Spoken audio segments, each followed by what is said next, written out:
Welcome to the Bare Metal Cyber CISSP Prep Cast. This series helps you prepare for the ISC Squared CISSP exam with focused explanations and practical context.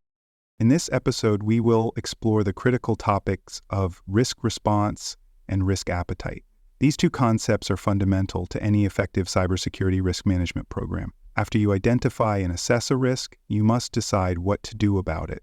That decision, the organization's chosen response, is not random.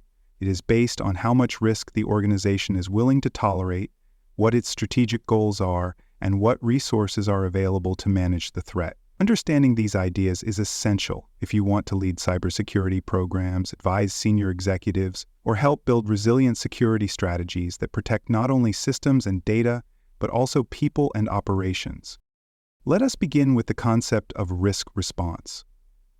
Once you have identified a risk and assessed its potential impact and likelihood, the next step is to determine how to handle it. This is where the four primary types of risk response come into play: avoidance, acceptance, mitigation, and transfer. Each of these strategies serves a different. Risk avoidance means eliminating the activity or condition that creates the risk in the first place. For example, if a particular web-based application introduces too much exposure to threats and cannot be adequately secured, an organization might choose to discontinue using it entirely. Avoidance is often seen as the most effective way to reduce risk, but it is not always feasible. Avoiding a risk usually means giving up on a specific opportunity, function, or capability. As a result, it must be weighed carefully against business needs. The second option is risk acceptance. This means acknowledging the existence of a risk and choosing not to take further action to reduce it. This decision is usually made when the potential impact is low, the cost of mitigation is too high, or the organization simply determines that the risk is within its defined risk tolerance. Acceptance is not negligence. It is a deliberate decision that should be documented and justified through a structured risk management process. It also requires monitoring to ensure the risk does not evolve into something more serious. Next, we have risk mitigation. This is perhaps the most common risk response in cybersecurity. Mitigation means reducing either the likelihood of the threat occurring or the impact it would have if it did. You might implement new security controls, strengthen policies, provide staff training, or reconfigure systems to reduce exposure. For instance, using multi-factor authentication mitigates the risk of unauthorized access by adding another layer of verification. The goal of mitigation is not necessarily to eliminate the risk completely, but to bring it down to an acceptable level. Each of these strategies, avoidance, acceptance, and mitigation, plays a role in building a balanced and responsive security program. The key is to apply the right strategy to the right risk, considering the organization's priorities and resource constraints. Let us now focus on the fourth response strategy: risk transfer. Risk transfer does not eliminate risk, but it does shift the responsibility or financial impact of that risk to another party. This is often done through contracts, insurance policies, or service agreements with vendors. The idea is that if a risk becomes reality, the burden of dealing with the consequences will fall on the third party, at least in part. One of the most common risk transfer mechanisms is cybersecurity insurance. These policies provide financial compensation in the event of specific incidents, such as data breaches, ransomware attacks, or denial of service disruptions. While insurance cannot undo the damage, it can help cover the costs of response, recovery, and legal action. Another form of transfer occurs in contracts with vendors or service providers. For example, a cloud provider may agree to maintain certain security controls, perform audits, or take responsibility for data protection in its environment. These responsibilities are spelled out in service-level agreements or legal contracts. The organization transferring the risk must still perform due diligence to ensure that the third party is reliable and capable of fulfilling its responsibilities. It is important to understand that transferring risk does not mean forgetting about it. The organization must still monitor the third party, review performance metrics, and maintain contingency plans. Even when risk is transferred, the original organization is still accountable for its decisions and must be able to respond appropriately if things go wrong.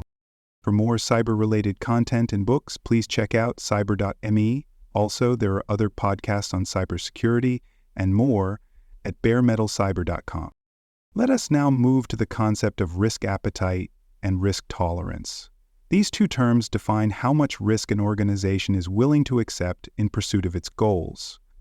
Risk appetite is the broader of the two. It defines the overall level of risk the organization is comfortable with. Risk tolerance, on the other hand, is more granular. It defines how much deviation from acceptable risk levels can be tolerated in specific areas. Risk appetite is often expressed in high-level policy statements. For example, an organization might declare that it has a low appetite for regulatory risk, but a moderate appetite for operational risk. That means the organization is willing to accept some degree of risk in its operations if it leads to innovation or growth, but it is not willing to risk non-compliance with legal requirements. Risk tolerance is more specific. It might define acceptable ranges for system downtime, data loss, or financial exposure. For instance, the organization may tolerate up to 4 hours of unplanned system outage per quarter, but no more. These thresholds guide daily decision-making and help managers prioritize security investments. Risk appetite is influenced by many factors, including regulatory requirements, customer expectations, business goals, and organizational culture. A government agency might have a very low risk appetite due to its responsibility for public safety. A technology startup might have a higher appetite because it values agility and innovation over rigid controls. Communicating risk appetite across the organization ensures that everyone is on the same page. When security teams, business units, and leadership all understand what level of risk is acceptable, it becomes easier to make consistent, well-informed decisions. Misalignment can lead to overprotective controls that slow down innovation, or conversely, overly lax practices that invite trouble. Now let us talk about how to implement effective risk response plans. Every identified risk should have a documented response strategy that is clearly communicated and regularly reviewed. These plans should specify the actions to be taken, who is responsible for each action, the timelines involved, and what success looks like.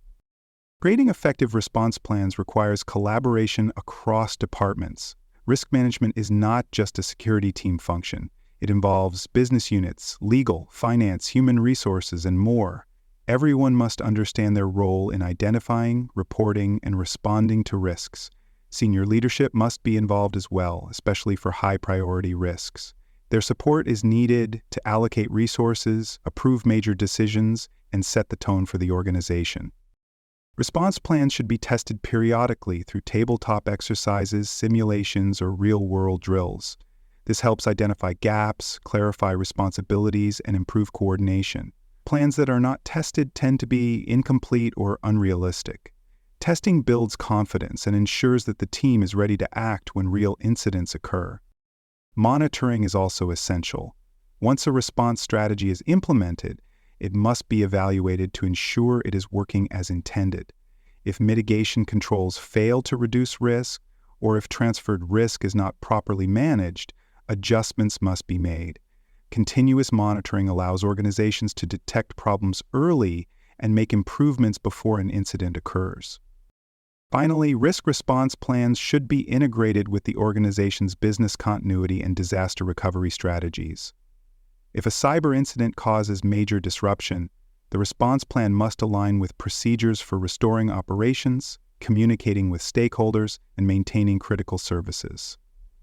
Integration ensures that risk response does not happen in isolation, but as part of a broader resilience strategy. Let us wrap up with how risk response and risk appetite connect to organizational strategy. Cybersecurity does not exist in a vacuum. It must support the organization's overall mission, vision, and goals. That means security leaders must understand the business, speak the language of risk and return, and align security actions with strategic priorities. Organizational culture plays a big role. If the culture values transparency and accountability, people will be more willing to report risks, follow procedures, and participate in security initiatives. If the culture is reactive or dismissive of security concerns, response efforts will be slower, less effective, and more stressful. Senior executives must take an active role in championing risk management. When they model risk-aware behavior, provide adequate resources, and support training, it sends a message that risk is taken seriously. Leadership engagement creates a ripple effect that influences how risk is managed at every level of the organization. Clear and open communication is the glue that holds everything together. People must know what the risks are, how they are being managed, and what their role is in the process. Communication builds confidence and reinforces a shared commitment to resilience and preparedness. When risk response is aligned with strategy, security teams are not just defending systems, they are enabling innovation, supporting compliance, protecting reputation, and helping the business grow safely. That is the ultimate goal of risk management, not just to survive threats, but to thrive in spite of them. Thank you for joining the CISSP Prepcast by Bare Metal Cyber. Visit baremetalcyber.com for additional episodes, comprehensive CISSP study resources, and tailored certification support. Keep refining your understanding of risk response strategies and risk appetite, and we'll continue guiding you steadily towards CISSP certification success.